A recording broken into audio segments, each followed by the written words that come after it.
Assalamualaikum warahmatullahi wabarakatuh. Salam sejahtera untuk kita semuanya.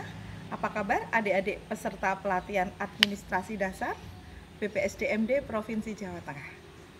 Hari ini adik-adik akan Bu Nila temani untuk belajar atau untuk memahami materi kita pada kesempatan hari ini, yaitu komunikasi efektif.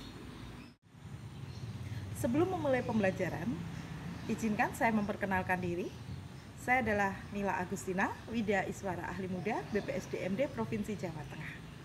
Dan kita hari ini adalah, setelah mengikuti pembelajaran ini, peserta diharapkan mampu memahami tentang teori komunikasi dan komunikasi efektif, serta dapat mempraktekannya di tempat kerja.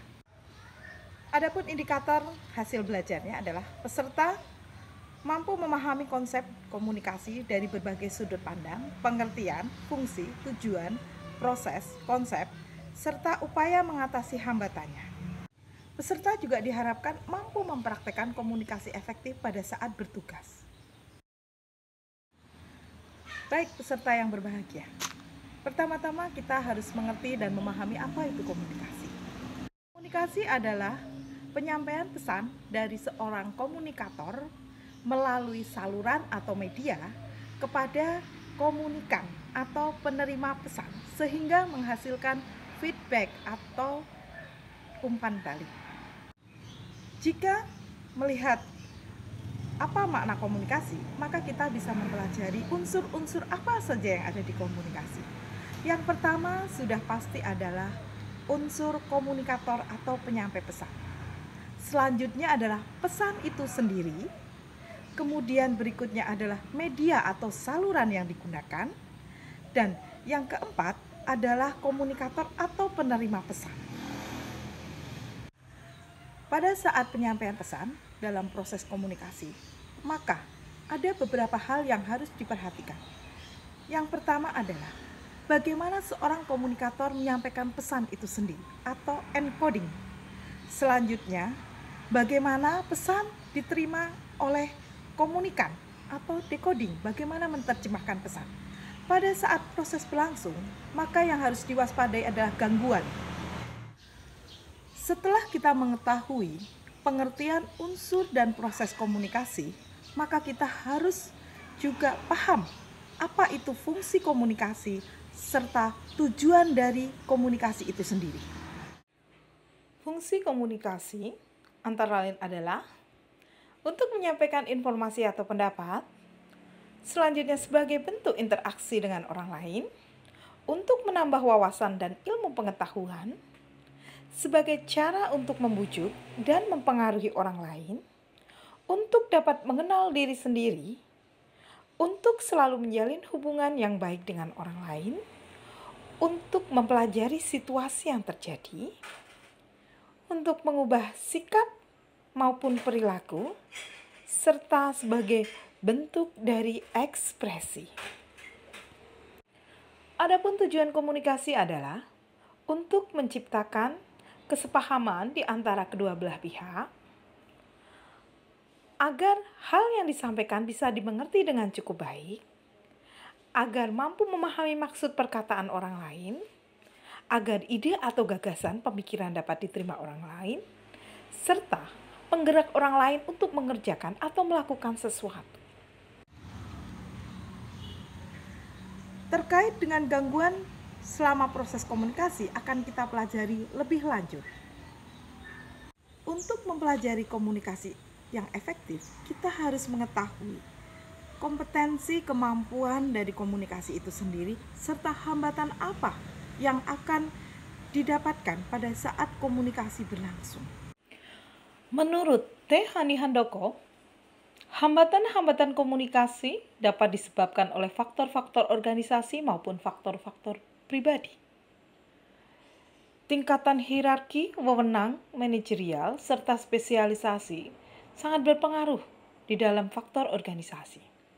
Sementara itu, persepsi, selektif, status komunikator, keadaan, kemudian pendengaran, lemah bahasa, dan sebagainya sangat terkait dengan faktor-faktor yang ada di pribadi seorang komunikator maupun seorang komunikan.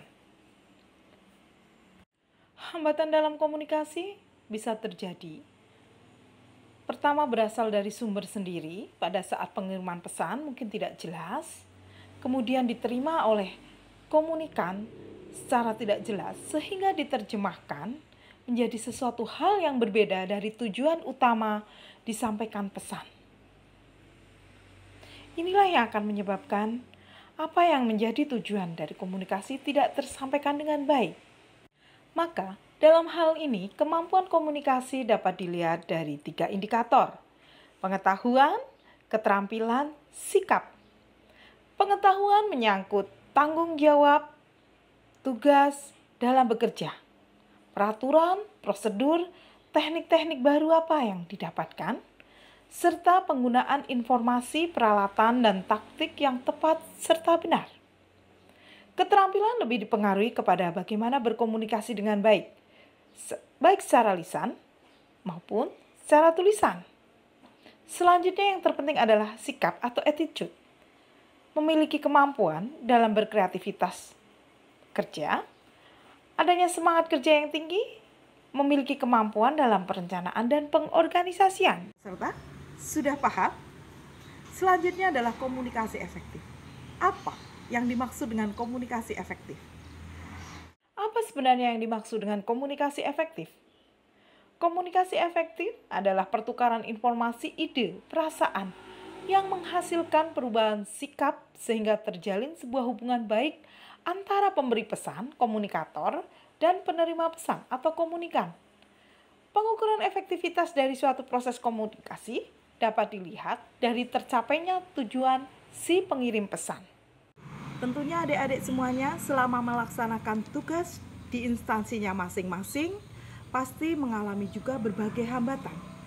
Oleh karena itu, perlu adik-adik juga mempelajari ketepatan dalam komunikasi. Menurut David Cabello, ketepatan dalam komunikasi sangat dibutuhkan agar pesan yang disampaikan dapat diterima dengan baik oleh seorang komunikan. Maka, keterampilan berkomunikasi adalah sangat penting.